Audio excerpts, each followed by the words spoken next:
On from technical ideas, Kunal, Naresh, thanks as always for joining in, and let's focus on what's really happening about the COVID vaccine, because that's where a large part of our mind space is actually occupied. So let me welcome on board Mr. K.V Balasubramaniam, former MD of Indian Immunologicals, joining in on the show right now. Mr. Balasubramaniam, morning. Thanks for taking the time out and joining in on ET Now. A lot of news flow when it comes to the vaccine, be it from Serum, be it from Pfizer, and a lot of global players as well. Where to your mind things stand as of now, and what really is the feasibility, even as we hear that UK is set to provide the vaccine as early as this week itself? Serum Institute as well has talked about, an early approval coming in for the vaccine. But how soon before, people like you and me can actually get the vaccine? Thank you, and good morning to all our viewers. It's really my pleasure to be part of this show and to share with you some thoughts that I have on the COVID vaccine development. That's a very interesting question that you raised. When do we get the vaccine? Now, I think that will be determined not so much by the development time frame, but more by the production flow of the vaccines. Because even if we have to vaccinate, let's say 60% of our population of 1.38 billion people, that means with 2 doses and accounting for some wastages, you would need close to 2 billion doses. And right now, the production capacity is about 600 million doses. What is available for India, what has been committed for India is about 1.6 billion doses. And some companies are ramping up capacity, some people are repurposing their capacity. Therefore, I think it could be well into 2022 that we would have a vaccine for the common people in India. The government, of course, has a phased plan to start vaccinating the medical workers at the front line of the COVID pandemic response. And I think that will be a progressive path to vaccination, which will cover all the people in India. And if we get to about 60% coverage with about 2 million doses, I think that would be adequate. So we cannot expect anything before, in my view, mid or end of 2022.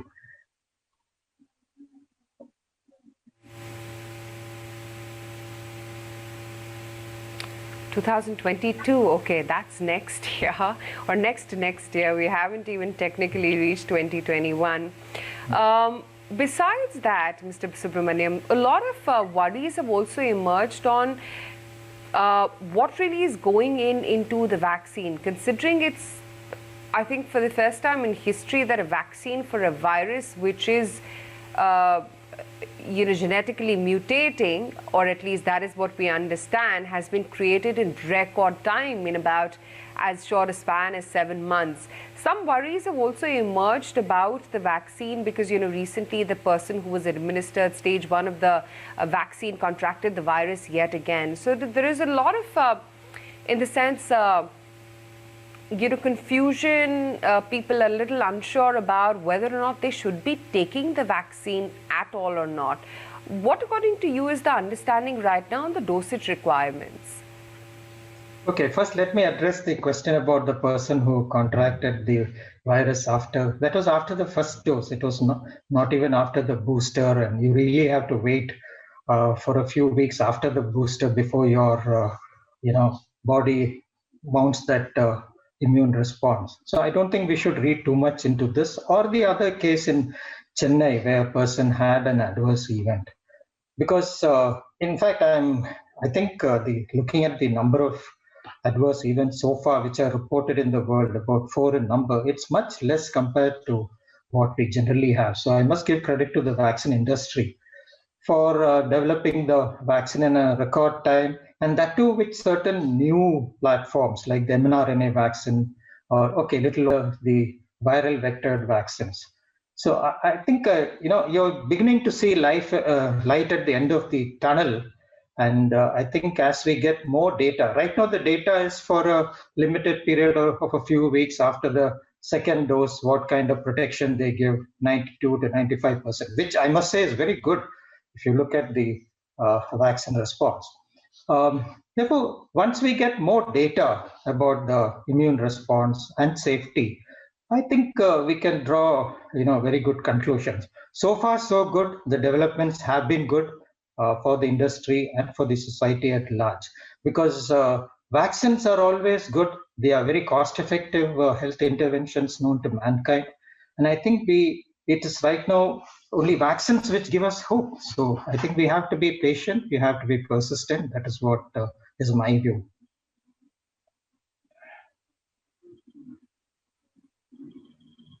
Okay, India has ensured almost 1.6 billion doses for its population, but what are our requirements vis-a-vis the rest of the world, and in terms of really having enough to sort of cover everybody? How long do you think that's going to take? I already mentioned to you, if you have to cover, I won't say everybody, it's impossible to cover 100% of the population. But if you want to achieve herd immunity, okay, by immunizing the population, 60% coverage is what experts say would be adequate, because there's already some underlying acquired immunity in the population. So that's why I gave you the number. If you say 60% of 1.38 billion people, 2 doses with 10% wastage, that comes to about close to 2 billion doses, which I think is possible. Not that it is not possible, because fortunately we have a industry which is very vibrant, which has very large capacity, which knows how to make vaccines in a very high quality. So I think we have to be very optimistic about the whole issue. We're placed much better than many of the countries in the world. Therefore, we have to be optimistic.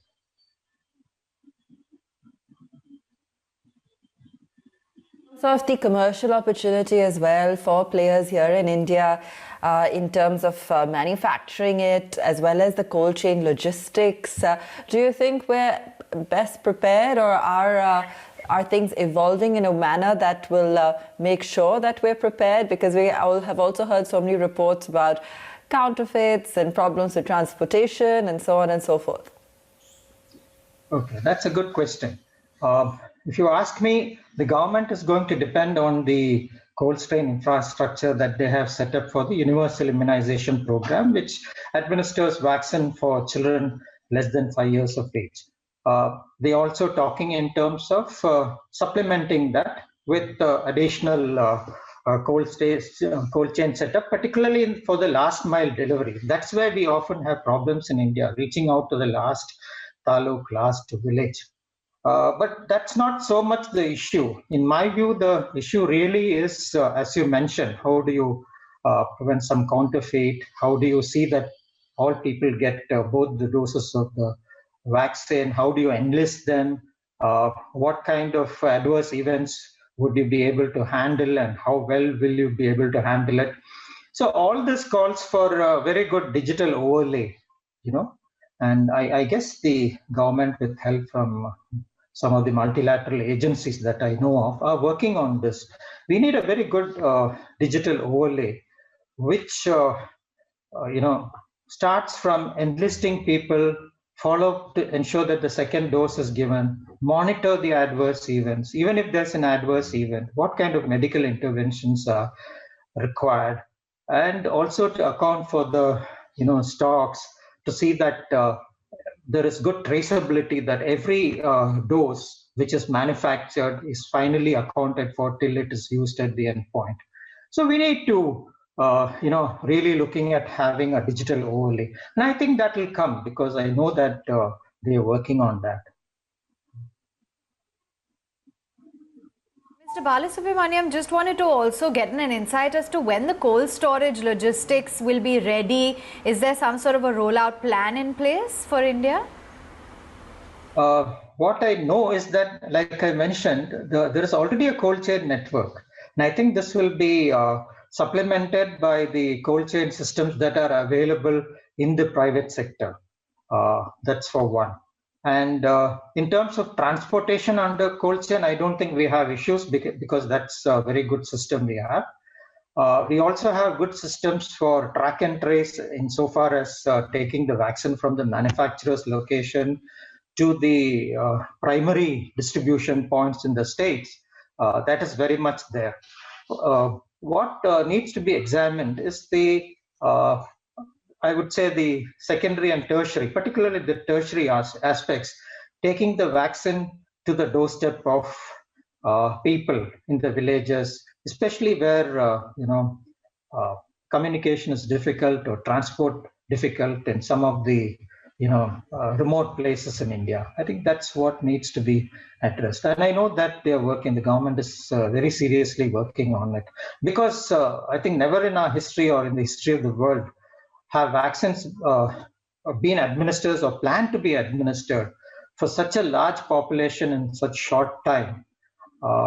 Therefore, I think we have to roll this out in a very careful manner. And what about the commercial opportunity for players who are developing this vaccine? Oh, that is going to be good. There were some estimates that if you want to vaccinate let's say 60% of the whole world population of 7.8 billion people, you would need something like 10 billion doses. So the industry estimates vary from $10 billion if it is $1 per dose, which ultimately I think the price could come down to, not immediately, but in a few years' time, to even much higher that. Now you compare this with the size of the human vaccine industry, which is about 36 billion US dollars. So that is very sizable, and this is only vaccine. And what goes with that, all the other supporting industries, the ancillary industries. So the opportunities are very good. Commercial companies in the vaccine industries, they are at the forefront of development and production and distribution of the vaccines. So they have good, in fact, a lot of the development costs have been met by many governments. And even the protection of the vaccine companies against public liability clauses, because you're developing a vaccine racing against time. So you should not be held back by these kind of issues. So that's also an added factor. So all put together, I think for commercial companies, and I'm talking of commercial companies in the industry all across, not just the big players like GSK, Merck, Pfizer, Sanofi, but even in Indian companies, some very good Indian companies in the forefront of vaccine development. For all of them, I think it is very good. Thank you for giving us the latest updates, given that this is a very hot and crucial topic that everyone is monitoring at this point in time. We'll let you go, Mr. Balasubramaniam.